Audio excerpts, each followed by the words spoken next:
for me, it can never be about the money because entrepreneurs are in the worst money position out of anyone in any organization. Snackable content from brand builders, e-commerce and growth marketing leaders, giving you actionable insights you can apply today. Bite-sized podcast with Daniel James. What's up, Aaron? Welcome to Bite Sized. Thank you for having me. Of course, man. Of course. I was just saying before we started recording, when I finally got round to launching my podcast, I wrote a wish list of guests, and you're in the top 5 of those guests. So I'm super thrilled that you're giving me some of your time today. I know you're super busy with everything, so really appreciate you being on. I feel like a lot of people probably do know you, but for anyone who doesn't, who is Aaron? What do you do? Give me a kind of 3-minute career story of where you started and what you're currently doing now. Yeah, so my name is Aaron Spivak. I was born and raised in Toronto, Canada, and like many Canadians, I played hockey for 20 years, which is a long time.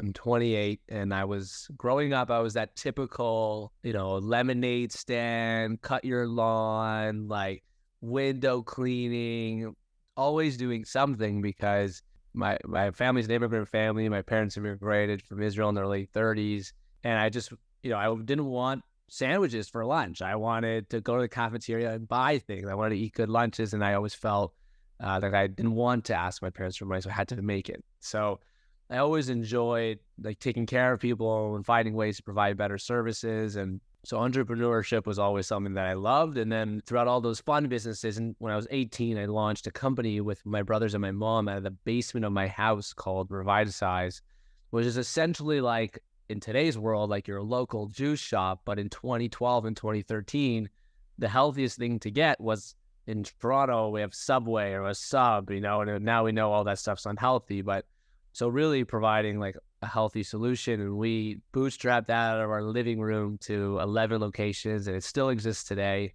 And then when I was 23, I discovered the internet, and more than just Facebook, but the ability to actually sell online. Because where I'm from, in order for us to scale our business, we have to take all the money we made in that year and then park it into another location in order to enter into that new area, and then pray that that is a profitable location, and then do that again and again and again. So you never really make any money, and it's very capital intensive to scale. Then I discovered the internet, and it's like, wow, I can be everywhere, and I can facilitate to everybody from one store. So I love that idea.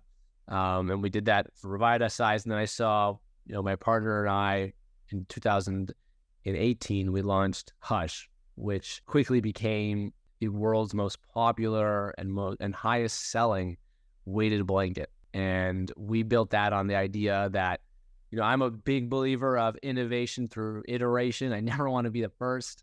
Weighted blankets have been around for a long time, but we took, the demand and we met it with a version that took care of all your typical weighted blanket problems. They never impossible to wash. They don't cover your feet. They're way too hot. The weight distribution is not great. It sounds like a rain stick when you're sleeping and you move throughout the night. And we were able to quickly scale Hush from 0 to 48 million a year in our first 48 months. We had a top 10 Canadian Kickstarter of all time. We were one Forbes.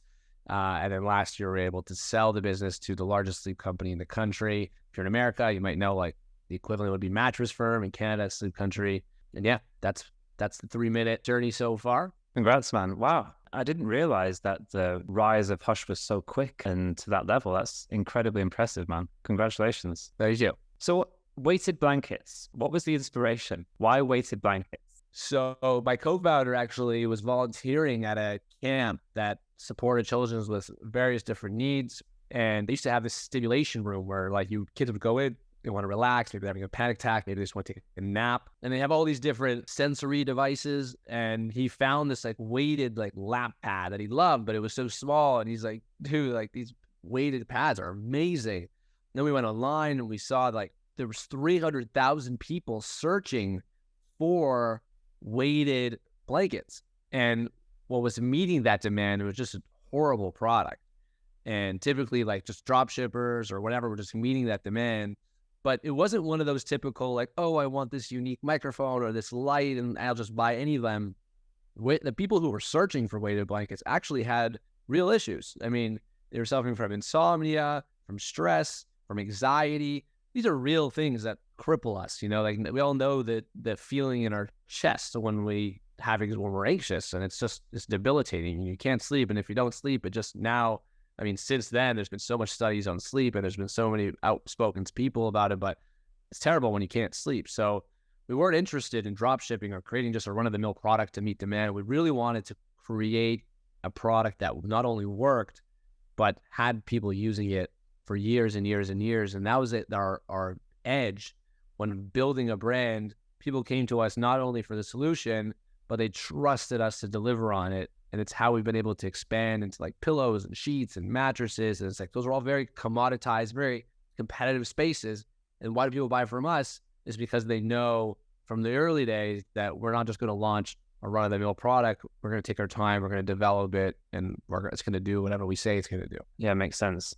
You mentioned you sold the company. What was that process like? What was the motivation for doing it? And how much, having just gone through that myself with the agency, how much has that changed your kind of day-to-day?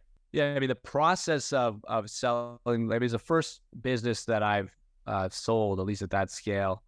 And you learn as you go, and it's probably, and if not still to this day, the most intensive emotional roller coaster that I've ever been on. Like some days you wake up, you're like, this is amazing. And the next day you wake up, you're like, this is never going to happen. Like, what's going on? And like, sometimes like those polar opposite emotions are happening like by the hour and by the conversation. And typically a deal, maybe a couple of years ago, but in today's world, doesn't happen overnight.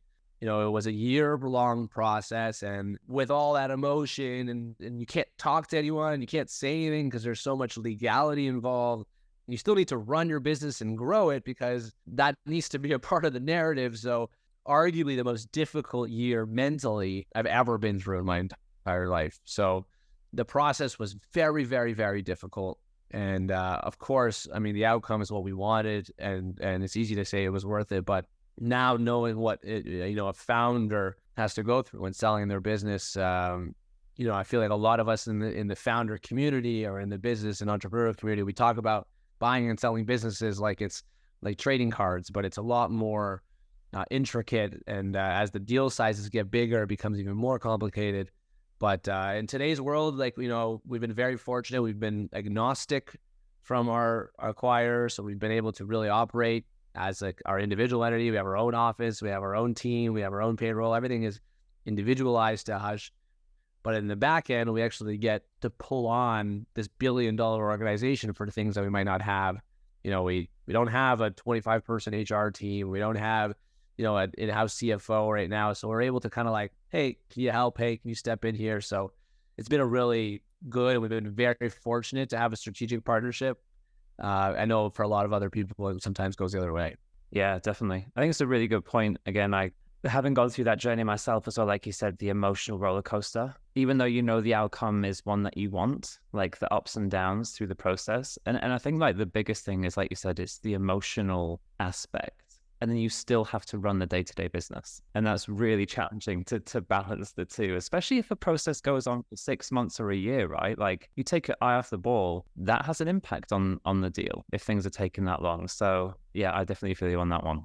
Definitely. So going back to the brand then, a lot of people that listen to this are either brand owners or people looking to start a brand or in the marketing world. So one of the questions I like to ask and get people's perspective on is what are the common misconceptions do you think that people have about starting and building a brand? I mean, there's probably a handful. I mean, one thing I was just talking with a friend of mine about, and one thing I feel like is not, we saw it during COVID, right? When COVID hit, everyone became an entrepreneur, and entrepreneurship was cool. I mean, I dropped out of school. When I dropped out of school, it was the option is live in a basement for the rest of your life or be a drug dealer. There was no like alternative to, you know what, it's going to work out. And now when people drop out of school and pursue entrepreneurship, everyone's like, what are you going to do? It's like, I'm going to be an entrepreneur. And everyone's like, oh, that's amazing. Like, let me know. I want to be a part of it. It's like, there's a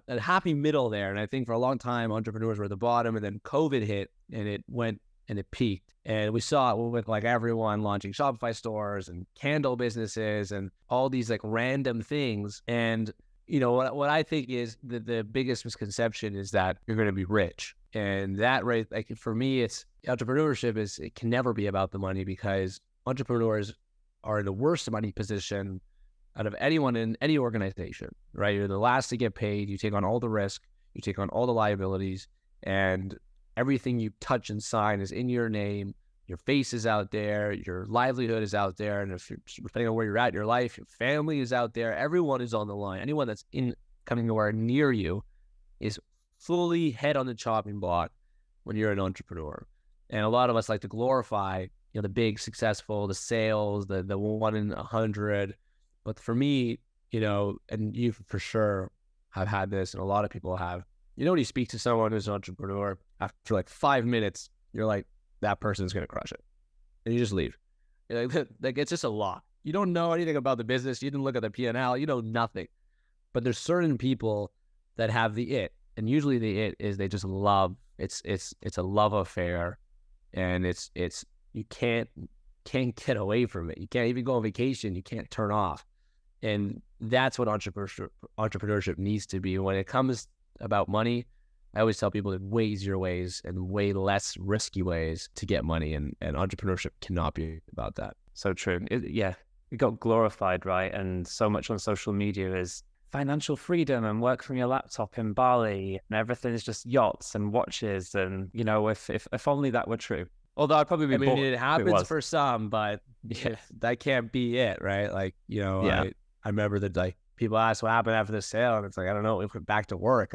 Nothing really changed. Yeah, exactly. But to your point, that's the drive that got you to the point of the sale, and will get you to the future points that you're trying to achieve in your life as well. So I think you're right. It takes a certain type of person and personality to build things from the ground up. And kind of dovetailing from that, so you mentioned Hush was bootstrapped, right, from the beginning? So what's your take, again, for people, bootstrap versus venture? And I know it's a big topic because depending on the type of business, you know, some require venture, right? If you're building like a tech product. You took the bootstrapping route. Why? Have you ever raised money? Would you look to do so? What would your advice be for people thinking about whether they might need to look to raise venture? Yeah, I mean, we were very fortunate and we bootstrapped it and we're profitable from day one. But, you know, as I often say, I didn't know another option. For me, the way I'm wired, the way I'm built is I don't think I can operate a losing business. I don't know if I could develop stories that might not work out. And so I never really understood the idea of the raising money. And then when I shifted to the other side of the table and now I invest in a lot of brands, I'm starting to understand the business of raising money. And it's a business of simply investing, getting in at a certain valuation and hoping to get out at the next. And not necessarily, oh, I love this product, brand, founding team. I love what it does for society. I love what it does for its users. It's really not about that. So it's really, you know, that side of the world, I've never been on the side where I raise money. But I also know that the amount of stress that it adds, the amount of work that's not in the direct helping the business that's required, and how tough it could be if you get a bad partner. Like I always tell people, like I've had co-founders in all my businesses. I don't think I can ever be a solo founder. I just don't think I have that bone in my body. I hate winning alone. I've played hockey my whole life. I don't like the idea of like, you know, achieving something and having no one to share it with. And even if I can share it with someone, like they don't understand that work. It's all about the journey, the work, the pain to get like without sharing that journey with someone. And I've always say it's so important who you choose to be that partner who decides. It's kind of like a marriage. It's like you just can't, just because someone's got money doesn't mean you should marry them. And I feel like when we're talking about who's going to invest in our business, the amount of decks I get that I can just respond back with a check and they wouldn't care who I am. Like I can be a convicted felon. They don't even care. They just want the money. And I find that very dangerous. I feel like, you know, VC raising money can be very, very dangerous depending on the position you're in, what you're building, and if you have the time. It's really a time-consuming thing. So I'm I'm very scared of VC funding. I think if I ever do build another business, the initial approach will always be, can I do this on my own? I think I heard it actually on Shark Tank or something. Maybe it was Mark Cuban. It's like raising money isn't a celebration; it's an obligation. And I think it's a skill, right? To go and raise lots of money, like it is a skill. But at the same time, I think it's not your path to solving all your problems within your business. It becomes a huge obligation. And to your point, if it's not with the right partners, is it a benefit or is it a burden at that point? And I always ask people if they've ever had someone give up, any partner in life, whether it be business or personal life, give up on the business or the relationship. And that feeling is terrible. It's a terrible, terrible feeling, because you either then have to fill in a void or give up the business or the relationship. And if your business doesn't perform the way you say you are, the way VCs and people invest and raise is they spread their money and they just kill off the injured horses. And that's the last thing you want, is to be stuck with your love, which is your passion, your joy, your idea, and have partners that don't care. And it's a dangerous thing that I see happen. 100%. Going back to the growth of the brand. So you scaled really, really quickly, right? And obviously you found this product that was in demand and you made it better and elevated. What were the keys to the success? Was it purely just you found a great product with organic demand? Or what was the marketing approach that you used in the early days that worked? And how has your marketing evolved as you've grown and got bigger? I think one thing that people always forget is how simple and basic a conversion cycle is. Like, how do you sell someone anything? And for us, it was super black and white. It was like, okay, there's a bucket of people that want what we're selling, whether they buy it from us or they buy it from somebody else, they're buying it. So that was always easy, because we love innovation through iteration. We don't want to create the demand necessarily on day one, but we want to service it. So we see the demand. Next question is, okay, where are they hanging out? I want to sell skateboards. I'm going to go to the skate park, or I'm going to go to the hockey rink, right? So I'm going to go to the skate park. So for us, it was like, we clearly saw they're on Google, they're searching, they're all hanging out in this one spot. And then we said, okay, what does it cost us to be at the skate park?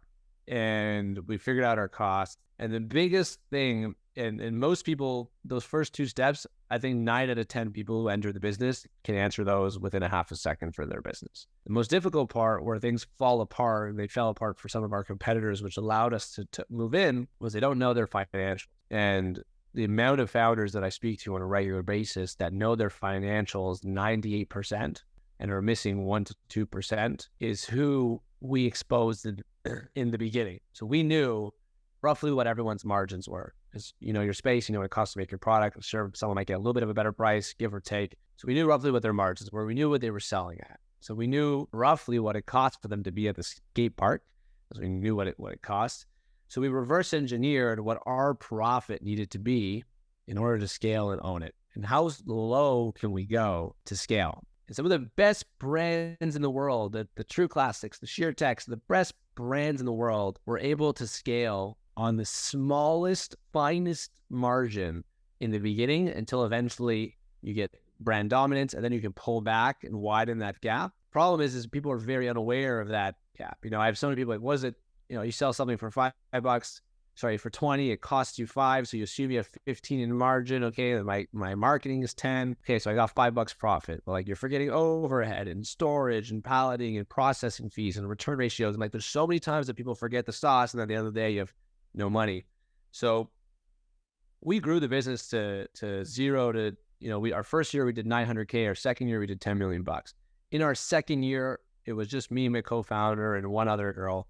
And we did every single thing on us, and we took no money from the business. And I would literally DJ on the weekends. We were on Dragon's Den at this point. We had a $1.5 million Kickstarter in 30 days. I would DJ on the weekends to pay for my life, because I wanted us to grow. And we went from 10, then we went to 22 million. I was like, well, how'd you do this? We put it all back in, and I took advantage of reducing my overhead to the point where I can be slightly profitable. Then we owned the market. We became the number 1 selling weighted blanket in the world. And then eventually we were able to increase our price because our brand supported it. And then at that point, our margin was much juicier, and we were able to kind of squash the crowd. So it was very strategic, but it was knowing where people are, making sure my product supported what I said it was going to do, and then knowing my numbers to the point where I can kind of wiggle my way up the mountain. And eventually I knew other people had rent, they had girlfriends, they had wives, they had kids. I was a 23-year-old kid who I would DJ on weekends. I was like, dude, I just saw you on TV pitching a product. Like, what are you doing here? And I'm like, I don't care.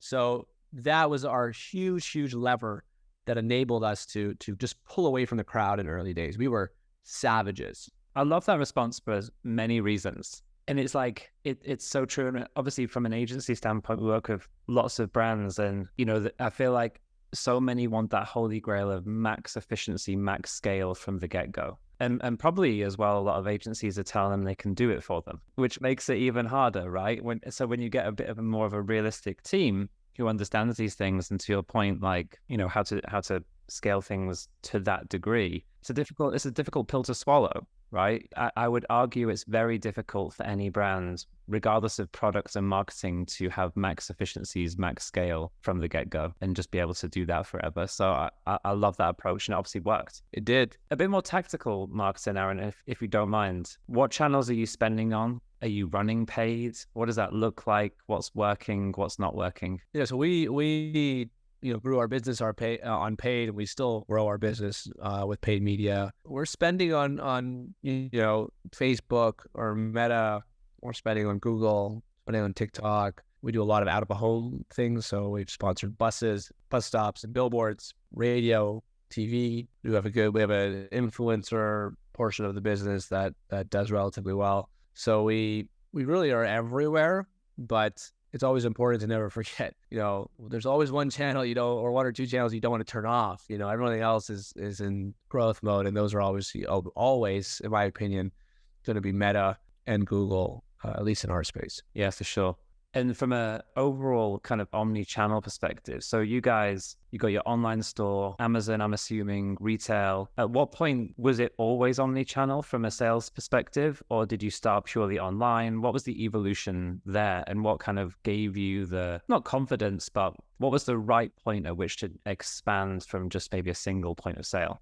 I think every brand knows when. And it all depends on the resources at hand. And one thing you don't want to do is make a mistake and take something from one resource that's working and then risk it on something that's not working. And also, like, a lot of things come back to, like, how do you build brand in a way that works? And oftentimes you can't be this luxurious brand and then also offer everything on Amazon for less because you need to compete and rank, and vice versa. You can't be at a discount retailer. So there's a lot of things to consider. But there's one thing that I know pays the most dividends, and it has. And we're in 2,800 doors across Canada and the US. And those stores order over and over and over again.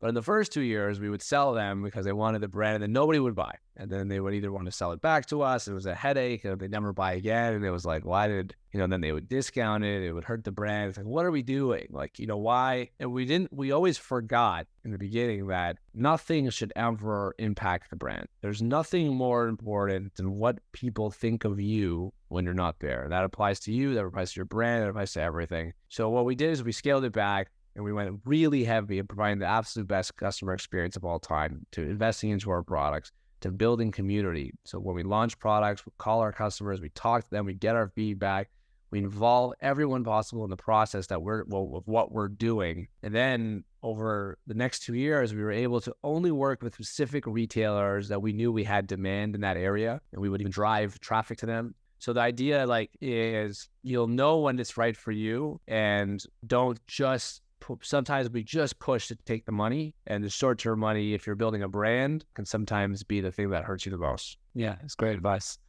What's your current biggest challenge? Always going to be people. I mean, I spend 60 to 75% of my day meeting people, talking to people, getting to know people like yourself, like constantly meeting and figuring out who's the next big person that we can bring on our team that we can work with. And we've been super fortunate to build such a strong team at Hush. Has probably been 99.9% of the reason we've had the success we've had. But I spent a lot of my time working with the people on our team, and then a lot of time bringing on new people. And the biggest challenge, especially now, because we want people in office, is getting good people, getting them locally, being able to create an environment that gives them a chance at reaching their goals. And everyone has different goals and different timelines. So the biggest challenge is always going to be people. And for us, it's also the biggest opportunity. Yeah, it's one thing I've noticed about you. You're a big in-office. I know is it taboo anymore? I don't know if it is. You're a big in-office kind of fan. I mean, I agree, whilst at the same time, we're kind of hybrid. So why is it so important to you? I think I've been pretty loud about being in an office. I just think that any founder, and this is not a knock on anyone, but any founder that wants to be 100% remote. And by the way, I know some huge companies that do this. Athletic Greens does it, Airbnb does it. There's big companies that do it, and they do it successfully. But if you're growing, and I still very much think we're growing, if you're growing and you're building and you're a founder and you don't want to be in person at all, then it's probably because you as a founder just want to be remote. Like your work style is remote, so you make everyone else work remote. But if you had one bet in your entire, one bet, life on the line, and there's two teams, there's one team that's 2-3 days in the office a week, both teams, same caliber, same people, same product, everything, all the variables are the same. The only two variables are one team is 100% remote, one team is 2 to 3 days in the office together. Every single person I ask says the same answer. Who would you bet on? In office, every day of the week. Exactly. So can remote work? 100%. It works. It does work. I have no doubt in my mind. But if you're serious about your business and serious about your goals, and you're still pushing for only remote, typically when I meet those founders, it's simply because they just want to work out of Costa Rica, and that's just their lifestyle, and that's what they want to do. And I respect that, but I just don't respect it when it's like pushing it from a point of it's better. It's like, no, pushing it from the point of your life is better, and I'm totally cool with that. But for us, it's like, the business is the baby, and it's the most important thing right now in our lives. And I want to put in the best position to be successful. And I know that position involves being in person a certain amount of time a week. I totally agree. And I think obviously COVID was the reason why so many businesses went remote, right? And it's like we were kind of forced into it. I worry about the younger generation coming up and what they're going to miss out on. Because if I look back at my career, it was in office. And do I remember, what do I remember? I remember the relationships I forged, which were really made possible by being in person. I mean, it used to be day in, day out, right? But it sounds simple. Maybe it was too much, but it definitely was too much. Yeah. When I was doing the rat race commute in London, where it was sprinting to the train station because I had to get to work for 9 a.m. else I'd be in trouble. There's definitely, I'm glad there's a shift towards more flexibility, 100%. But I think, you miss out on certain things. And how did I think about personal development? How did you get more confident about speaking in public, right? Doing it in person in an office, having to present things in front of your teams, having to stand up, do these things in front of people. If you're not developing those skills because you're fully remote, it's very different behind the camera than when you're in person. And then I just feel like you miss out on moments of forging stronger relationships with people, that it's very difficult to replicate in a fully remote setting. Yeah. I mean, it's at the end of the day, when you get to know someone, the relationship is different. And that's what we're betting on. I'm not betting on, am I more distracted when I'm at the office? 1000%. There's no doubt in my mind, my work is actually much worse. In fact, I also probably think that other people here, their work is also much worse than when it's at home. I have no doubt. That's not why we're here. We're here because it's important when it's so-and-so's birthday and we all remember to go get a little gift or a cupcake or whatever and sing happy birthday together. That's important. It's important when so-and-so is having a bad day and someone can pick up on that body language and understand that something's happening in their life and we can talk about it. Otherwise, people are committing 2/3 of their waking hours to being on this mission that I sold them on or your leader sold them on, and work just becomes task in, task out, KPI hit, KPI miss, feedback review, quarterly goals, Zoom call, team. it becomes black and white, and it's not. It's relationship, because the odds that you work at what you're working at right now for the rest of your life is very low. But, how old are you? 37. So 37. So odds are in the next 20 years, everyone you meet now will probably be in a much more serious position in whatever the hell they're doing in 20 years. If I had to bet, right? Well, everyone you know now will be in their 50s and their 60s, and they'll be doing something right. The person you worked with for 5 years on Zoom that you've never met and don't know is probably less likely to feel connected to you than the person you spent 5 years with doing dinners and talking and going through the breakups and all this stuff. And that person now becomes exponentially more mutually valuable, both of you, for the rest of your lives, probably going to their wedding. And that's what people forget. It's that this is a people game. We're all talking, we're getting to know each other. You know how many people got invited to people they've never met on Zoom's wedding? Never. Last thing, I don't want to meet you at my wedding. That's weird. But if we've been working together in the office for the same amount of time, you're probably coming to my wedding. So that's the difference. And it's a people game, and people forget that. It's all about connection, relationship, and long-term building. So true. Perfectly put. Perfectly put. So Aaron, what's next for Hush? Where do you go from here? Our catalog is still way too small. So we've finally built out our R&D team. I was the R&D team for the longest time, and I still kind of lead it, but at least we have a strong ops team to support us and get stuff done much faster. And I want to leave this brand well over $100 million before I leave, and be able to have a team that's just crushing it and humming on all cylinders, and a marketer and kind of like a storyteller by trade. So I've always been good at building that side, but it's really building all foundations of the business, which is what's coming, what's happening now. And then once we have our full suite of products, I think we're probably like 6 or 7 products away from really being the only place you need to go to for all your betting. And that's a place I'd like to see the brand in a few years, or even this time next year. Amazing. Do you have a sense as what's next after Hush? I know a lot of people ask me that. I love business. I love working with businesses. I love starting businesses. I love new ideas. I'm a big energy guy. So if I get excited about something, I usually like to scratch the itch. But, what I've realized about myself is not only do I love people, but I love cool people that are good and that mean well and that are consistent. And a lot of people can do things for short periods of time, but consistent people. So just do as much of that as I can. People that fill me up with energy that are onto something, and I can support them, or I can start it, or vice versa. But I have so much fun at the game of business that I'm sure something will be exciting. But it's definitely going to be with good people doing fun stuff. But yeah, that's the goal, right? Cool shit with cool people. That's what it's all about. That's what it's all about. And if you find those people, you will make something work, right? You will make something. Always. Threads. We've got to talk about Threads. Yeah, I don't know, man. I don't know. I think you're the first person I saw on there, actually, when I joined.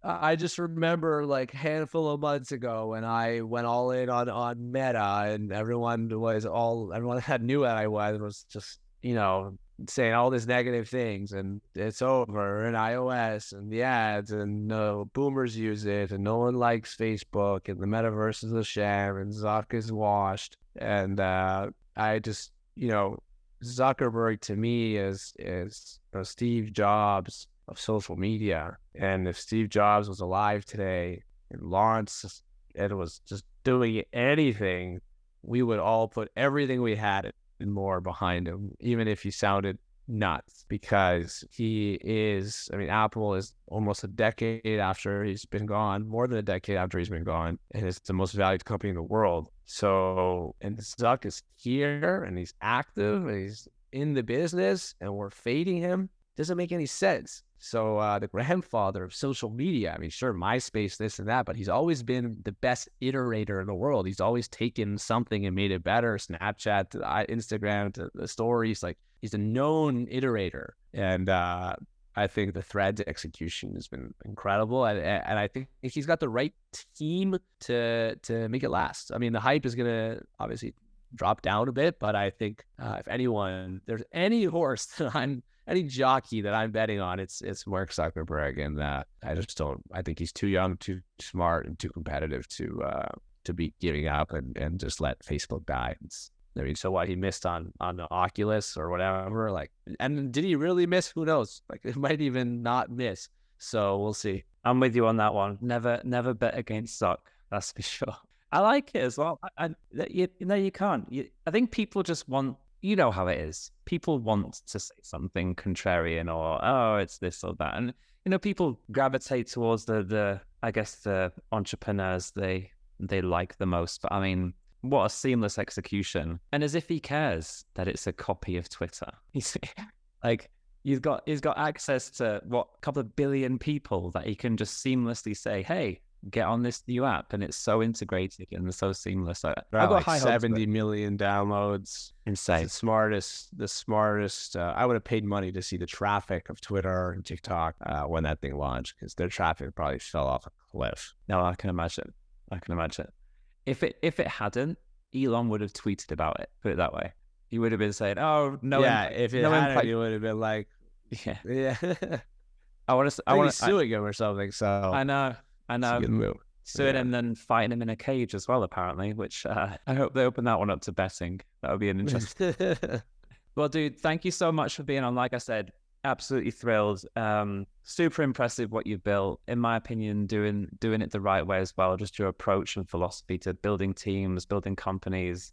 I learned stuff listening to you talk. So really appreciate your time. Congratulations on what you've built, and I can't wait to see you get Hush past that 100 million mark and whatever you do next after that. Not to talk too far into the future, because I'm sure you're thinking, fuck, Daniel, I've got tons of shit to do. But you're the sort of person who will make it successful. So thank you for being on, man. Really appreciate it. Thank you. Thanks for having me.